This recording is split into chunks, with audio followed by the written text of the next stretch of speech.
América. Y la primera exposición la dediqué a Cristóbal Colón y a la gente que vino con Cristóbal Colón. Y en un momento determinado, Cristóbal Colón, que descubrió América en unas naves españolas, empezó a intentar construir lo que era ese nuevo mundo que habían encontrado. Y la gente que estaba a sus órdenes se sublevó contra él, empezó a hablar en contra de él y consiguieron que los reyes de España devolvieran a Colón hasta España y además lo devolvieran cargado de cadenas. Y estuve leyendo el proceso de Colón. Había gente que decía, es un déspota. Había gente que decía, sobre todo favorece a sus hermanos. Las quejas eran distintas. Pero todos los que denunciaban a Colón le acusaban todos de la misma cosa. El almirante pretende que trabajemos y para trabajar nos habíamos quedado en España. Esta es una visión tremendamente clara. En 1783, cuando esta nación existía ya desde hacía más de un lustro, el rey Carlos III de España, que todavía era rey de las Indias, emitió una real pragmática para intentar convencer a los españoles a uno y otro lado del Atlántico de que el trabajo manual no era infame. Yo estoy convencido de que nunca los convenció. Pero lo intentó cuando ya existía este país. La visión aquí había sido distinta. Es posible salir de la pobreza. Pero la manera para salir de la pobreza no es la conquista, el sometimiento de pobres indígenas, la explotación de los recursos. La manera de salir de la pobreza es el trabajo, tal y como aparece en la Biblia, es saber cómo uno maneja las finanzas de acuerdo a las Escrituras, es evitar, por ejemplo, las deudas, saber ahorrar, pensar en el futuro.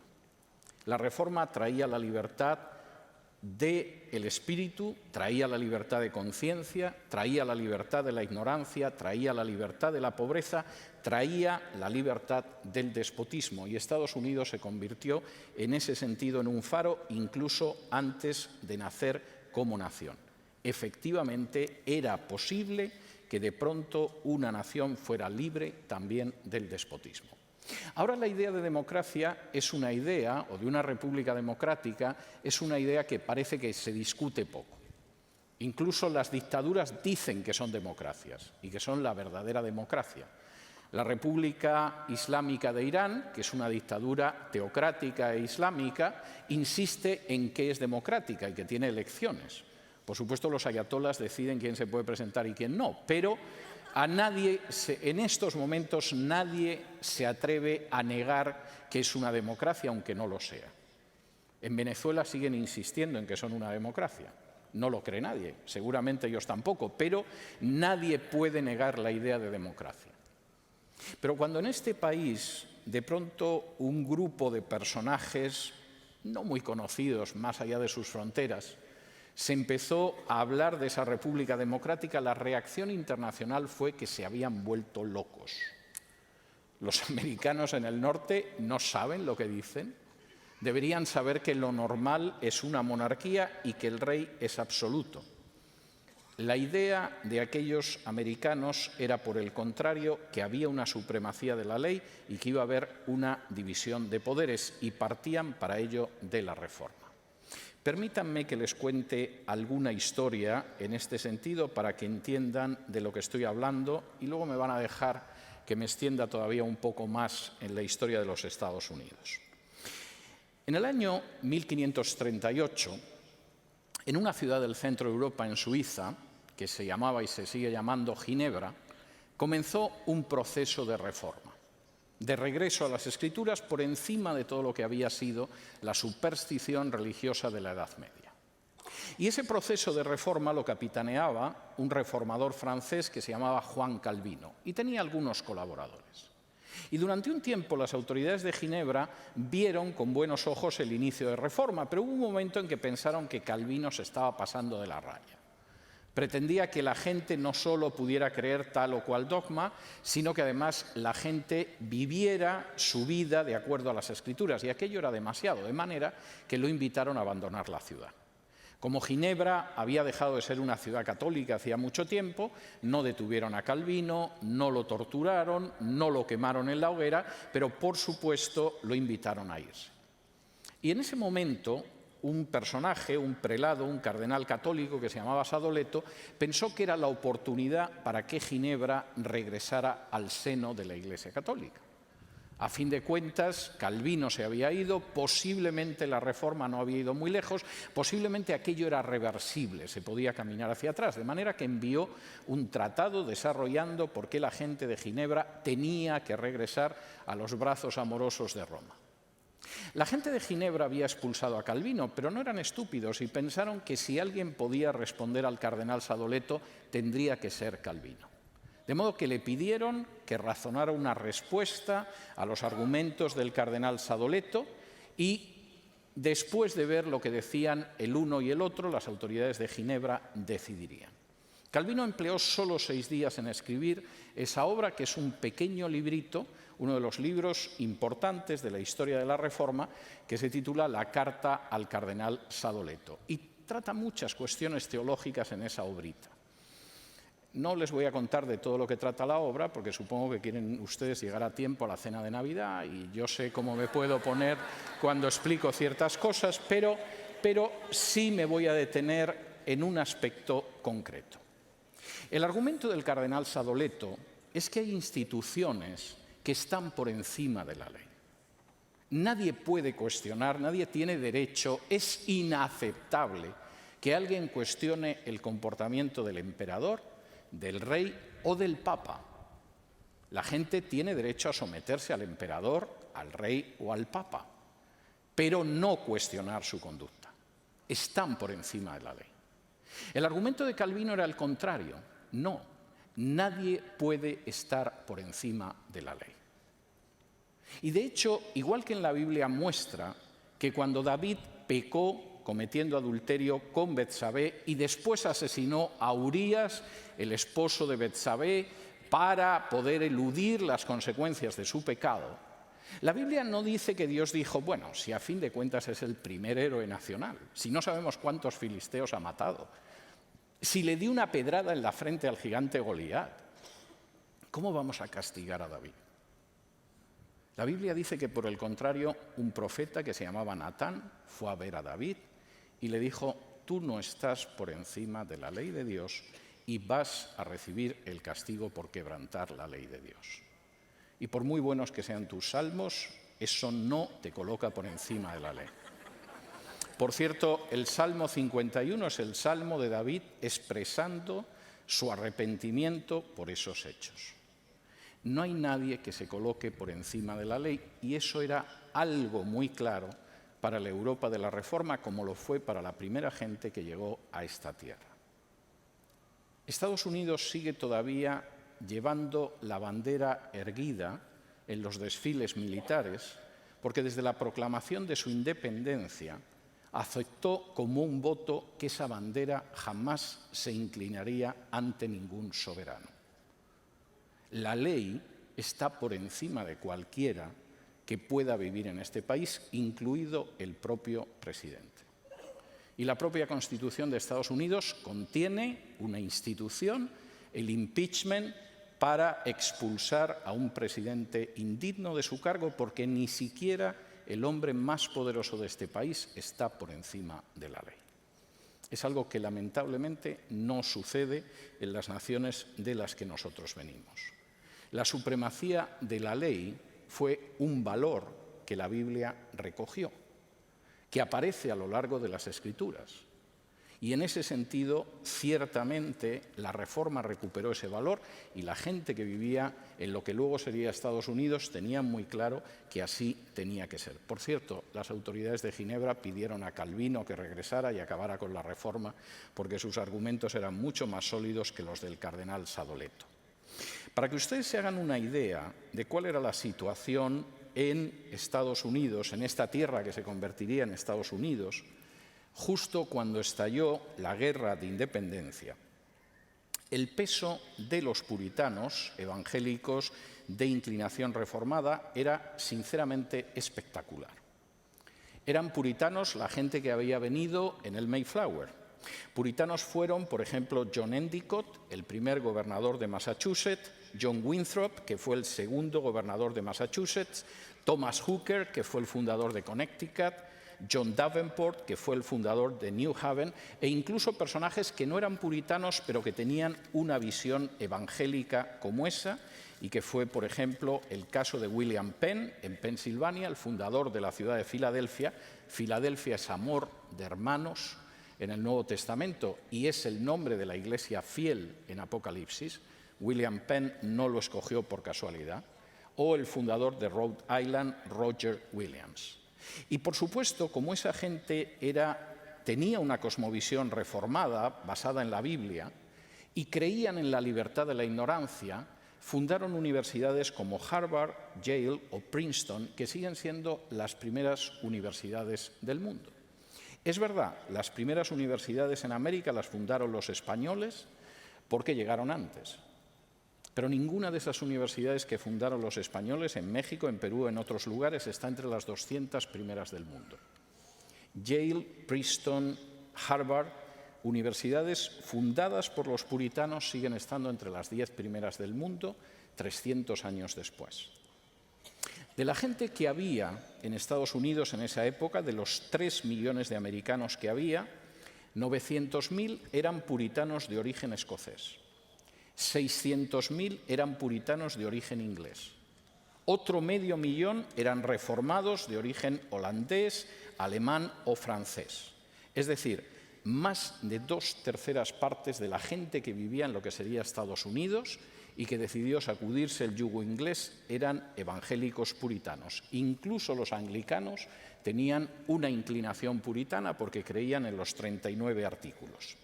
El tercio restante de los habitantes de lo que sería Estados Unidos eran disidentes evangélicos como los bautistas y los cuáqueros. Apenas había metodistas, los metodistas iban a tener un papel importante dentro de la historia de Estados Unidos, pero en aquel entonces apenas había, los católicos casi no existían. En toda la Declaración de Independencia solo hay una firma católica y era un católico muy especial porque al mismo tiempo era masón.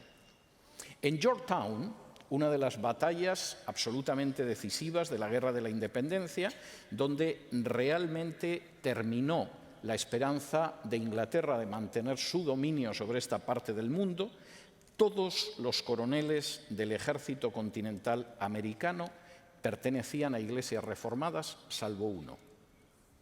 De modo que la cosa estaba muy clara. Y el propio rey de Inglaterra, cuando vio la rebelión de los colonos americanos, dijo: me temo que América se ha ido con un primo presbiteriano. Aquello era una rebelión evangélica y Jorge III de Inglaterra puede que estuviera loco en alguna parte de su vida, pero lo vio con mucha claridad. No solamente eso, la gente que efectivamente fundó este país y que era un elenco absolutamente extraordinario, tenían claro que este país solo se podía fundar y solo se podía sostener sobre la base de los valores bíblicos recuperados por la Reforma. John Adams, el segundo presidente de los Estados Unidos, afirmó lo siguiente: los principios generales sobre los que los padres consiguieron la independencia fueron los principios generales del cristianismo. Y John Adams afirmaría también algo tremendo. Yo coincido totalmente con John Adams en esta afirmación porque es mi propia experiencia personal. Yo he examinado todas las religiones y el resultado es que la Biblia es el mejor libro del mundo. Esa afirmación de John Adams fue una realidad para mí cuando hace 42 años yo me convertí leyendo el texto griego del Nuevo Testamento. También yo había examinado todas las religiones y el resultado fue descubrir que la Biblia era el mejor libro del mundo, y no solo porque fuera un buen libro literariamente y variado e interesante, sino porque era la palabra de Dios. Y era algo que para Adams resultaba clarísimo: la Biblia es el mejor libro del mundo. John Quincy Adams, el sexto presidente de Estados Unidos, señaló: la Declaración de Independencia puso la piedra angular del gobierno humano sobre los primeros preceptos del cristianismo. No era la obra de agnósticos, de teístas, de gente librepensadora, sino que, como señalaba el sexto presidente de los Estados Unidos de América, la Declaración de Independencia lo que hizo fue colocar una piedra angular para el gobierno de este país, y esa piedra angular fue los preceptos del cristianismo. Samuel Adams, por cierto, gobernador de Massachusetts y uno de los firmantes de la Declaración de Independencia, haría la siguiente afirmación, muy poca lógica en alguien que fuera simplemente teísta o agnóstico: descanso sobre los méritos de Jesucristo para el perdón de todos mis pecados. Es una afirmación absolutamente bíblica, evangélica y reformada. No espero que mis pecados sean perdonados porque un hombre me absuelva. No espero que mis pecados sean perdonados porque realice ritos y ceremonias. No espero que mis pecados sean perdonados porque entregue dinero a una organización religiosa. Si espero que mis pecados sean perdonados es porque descanso en los méritos de Jesucristo en la cruz. Y en el caso de Washington, las afirmaciones no son menos claras. En cierta ocasión, en que alguien llegó hasta el primer presidente de los Estados Unidos, interesado en ver cómo era el sistema que se había creado al otro lado del Atlántico y que se suponía que era un sistema bueno, la respuesta de Washington fue la siguiente: hacéis bien en desear aprender nuestras artes y manera de vida, y por encima de todo, la enseñanza de Jesucristo. Esto os hará un pueblo mayor y más feliz de lo que sois. Es importante los avances que tenemos en esta parte del mundo, es importante nuestro sistema político. Pero si queréis ser un pueblo mayor y mejor y más feliz de lo que sois, tenéis que vivir de acuerdo a las enseñanzas de Jesús. Fue el mismo George Washington el que afirmó lo siguiente, y esto me parece enormemente importante: al distinguido carácter de patriota debería ser nuestra mayor gloria añadir el más distinguido carácter de cristiano. Es importante ser patriota. A diferencia del nacionalismo, que necesita ver mal a los demás para sentirse por encima, el patriota es el que ama a su país sin necesidad de despreciar a los otros, y es algo hermoso ser patriota. Y Washington decía, es un carácter distinguido ser patriota, pero nuestra mayor gloria debería ser el añadir a la condición de patriota la todavía más distinguida de cristiano. Palabras del primer presidente de este país. Y alguno dirá, bueno, sí, pero había padres fundadores que eran de lo menos recomendable, como Jefferson, que tenía una amante que era negra, porque yo lo he visto en una serie de televisión, y parece ser que además era un personaje que no creía mucho en Dios, y hizo una edición de los evangelios recortando partes, etcétera, etcétera. La verdad es que Jefferson ha tenido muy mala prensa en algunos medios, sobre todo desde que tuvo algunas campañas electorales en las que sus rivales no eran especialmente éticos al hablar de él. Es curioso que hace unos años, mediante un examen de ADN del código genético, descubrimos que Jefferson no había tenido ningún hijo con una esclava negra y que los hijos venían de uno de sus hermanos que parece ser que era menos fiel a la enseñanza de las Escrituras. Y, por supuesto, la gente ignora que la famosa Biblia de Jefferson, que algunos consideran que es una manera de mutilar el texto de la Biblia, era simplemente una antología de textos bíblicos que realizó personalmente Jefferson para que los indios americanos conocieran la enseñanza de Jesús. Y por lo tanto había que empezar por algo, y realizó una selección de los textos que le parecía que tenían que ser los textos con los que podrían empezar. Por cierto, Jefferson era un hombre que conocía extraordinariamente bien el Islam. En su biblioteca había un Corán anotado, conocía el judaísmo, conocía las religiones orientales, y igual que Adams había llegado a la conclusión de que el libro mejor del mundo era la Biblia.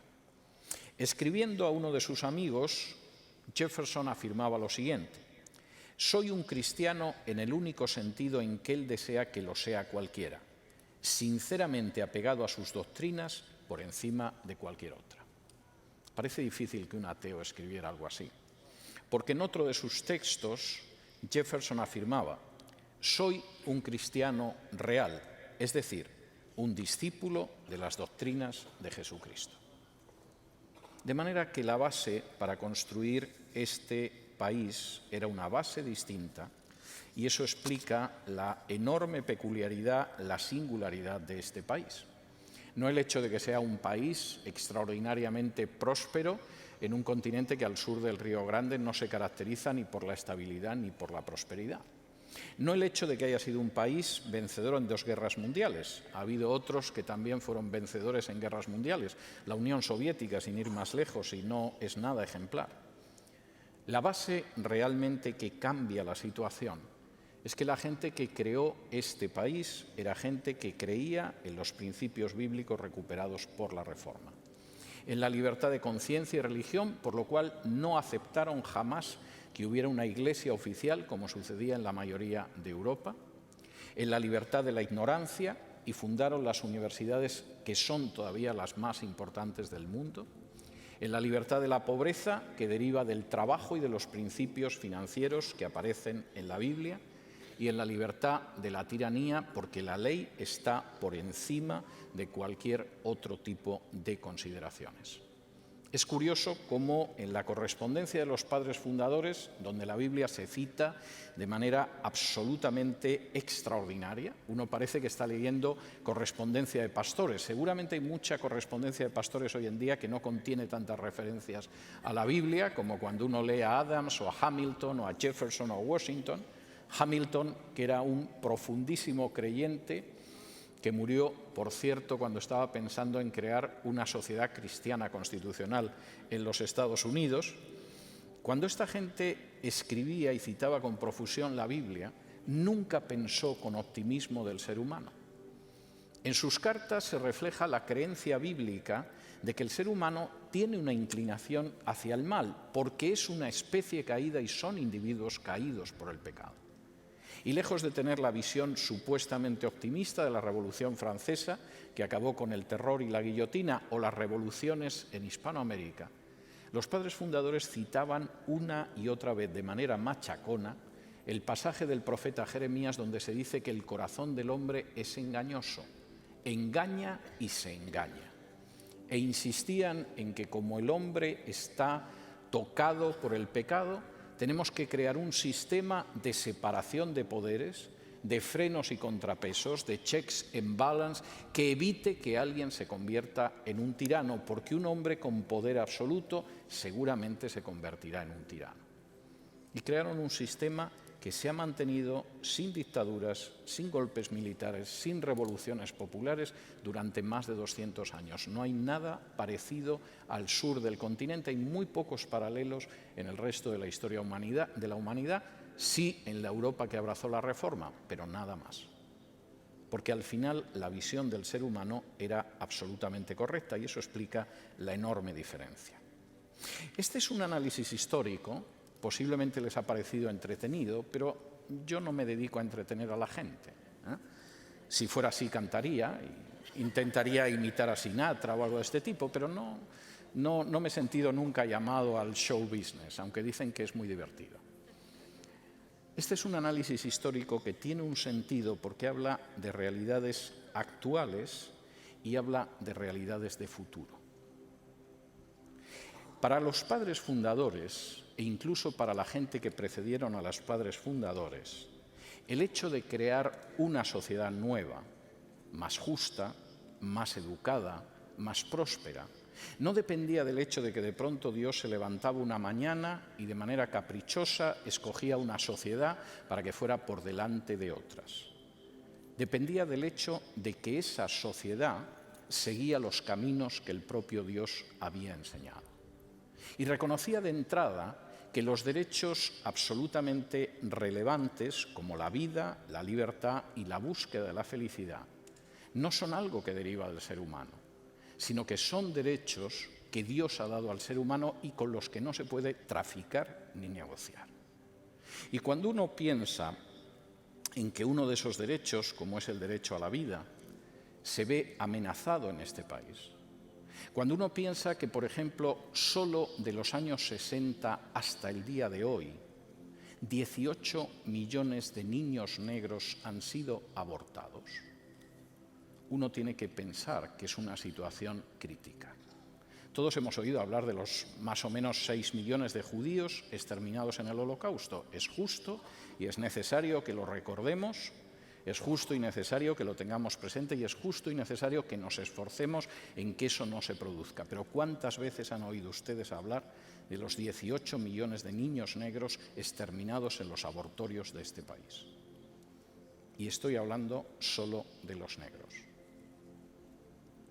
La vida es un derecho inalienable entregado por Dios al ser humano y no tenemos la menor autoridad moral para olvidar que esa vida es así.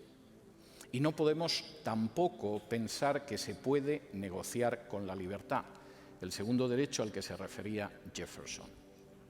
Y si en un momento determinado permitimos que nuestra libertad de conciencia desaparezca, que en un momento determinado puedan ser burócratas o políticos los que decidan la educación que tienen que recibir nuestros hijos en las aulas y en las clases, estamos negociando y traficando con un derecho que procede del mismo Creador y con el que no podemos traficar ni negociar. Al final, la respuesta siempre está en la Biblia.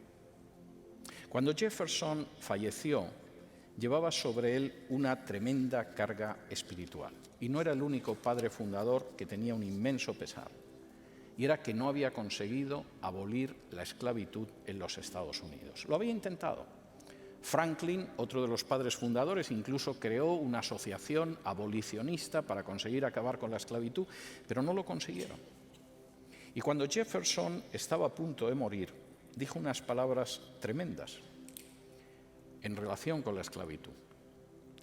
Tiemblo por el futuro de mi país porque sé que hay un Dios justo. Una generación exactamente después de que Jefferson escribiera estas palabras, estalló en el suelo de los Estados Unidos la guerra más devastadora que ha padecido este país y la que ha causado más pérdidas humanas y más pérdidas materiales. Ni siquiera las guerras mundiales se acercaron ni de lejos al coste en vidas que tuvo la guerra entre los estados de 1861 a 1865 en este país. Jefferson estaba explicando una verdad bíblica. Dios no escoge a las naciones como un mal padre que decide malcriar a un niño caprichoso.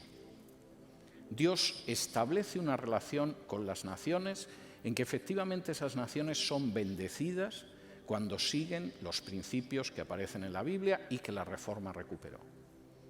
Pero Dios no aparta jamás la vara del juicio cuando después de advertencias esas naciones han decidido caminar por otro lugar. No lo hizo con el pueblo de Israel, no lo hizo con los reyes de Israel. No lo hará con ninguna nación, ni siquiera los Estados Unidos de América. Y las palabras de Jefferson deberían sonar en nuestros corazones. Hay un camino de libertad, de prosperidad, que está vinculado a las bases, a la piedra angular sobre la que se levantó la Constitución que rige todavía, gracias a Dios, este país. Pero cuando uno contempla ciertas realidades, hay que temblar, porque Dios es justo. Y no crean que esto era una idea de Jefferson, que como ya estaba muy viejo, le fallaban las neuronas y total se iba a morir y decía estas tonterías. Cuando esa guerra civil estalló en los Estados Unidos, posiblemente el mayor presidente de esta nación, Abraham Lincoln, tenía muy claro que había una acción de Dios en el terrible drama que estaban viviendo. Cuando tuvo que honrar a los caídos, y honró a los caídos de los dos bandos en el campo de batalla de Gettysburg, dejó muy claro que la única posibilidad de que el reino del pueblo, el gobierno del pueblo, por el pueblo y para el pueblo, no se extinguiera de la faz de la tierra, es que esta nación siguiera siendo una nación bajo Dios. Y en su último discurso presidencial, el segundo discurso presidencial, en 1865, no mucho antes de su asesinato, volvió precisamente a repetir esas ideas. Esta nación se debate todavía en una guerra civil.